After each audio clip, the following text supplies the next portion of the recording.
Former Deputy Prime Minister Jarosław Gowin testified in the Sejm before the commission investigating the attempt to hold correspondence election in 2020. The date for the election was given months before the pandemic broke out. When the infections appeared, the opposition, whose candidate Małgorzata Kidawa-Błońska had very low ratings, so her party wanted to cancel the election under the pretext of an epidemiological threat. The then ruling Law and Justice proposed correspondence election, and the opposition rejected this and every other possibility to solve the problem. The two sides reached a compromise only after changing the candidate to Rafał Trzaskowski. Jarosław Gowin served as Deputy Prime Minister in the Law and Justice government in 2020 and opposed such a correspondence form of election. Dzisiaj przed komisją stawił się były wicepremier Jarosław Gowin, who was Deputy Prime Minister in the government at the time and is credited with blocking the correspondence election, appeared before the committee. Member of Parliament Waldemar Buda of Law and Justice asked Gowin whether in those days he received offers to change the government coalition and take up positions in the new political setup. At stake was the seat of Speaker of the Sejm and even Prime Minister of Poland. Jarosław Gowin admitted that he held talks with politicians from the opposition,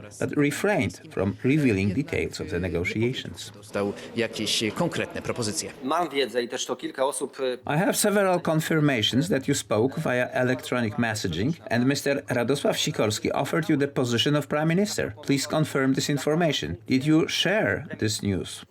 Proszę o potwierdzenie tych informacji i też o tym, czy dzielił pan się tą informacją z innymi kolegami wówczas porozumienia w tym zakresie. Przyznam, I do not remember this. There is a possibility. tutaj zawodzi.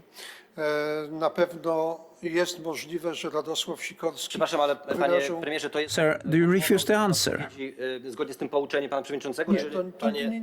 nie jest odmowa udzielenia. wypowiedzenia się. I don't remember such a proposal, but I can't exclude such a possibility. My goal was to prevent a mail election and not to overthrow the government. Kluczyć. Natomiast Law and Justice politicians from the beginning want interrogation of politicians of the ruling majority, Borys Budka and former presidential candidates Małgorzata Kidawa-Błońska and Rafał Trzaskowski. However, the parliamentary majority rejected the request. Meanwhile, there are statements on the internet from 3 years ago where these politicians claim to have blocked the elections. Dziękuję pani marszałek Kidawie. I would like to thank Mrs. Małgorzata Kidawa-Błońska for standing firmly against these elections. And thanks to this stance, thanks to the democratic majority in the Senate, we managed to block this legislation. I'm proud of that. Thanks to the Senate and the opposition, we blocked the circus that you were funding for the Polish people. We blocked the absurd correspondence elections that were to be organized by your colleague Sasin, who did not succeed in anything.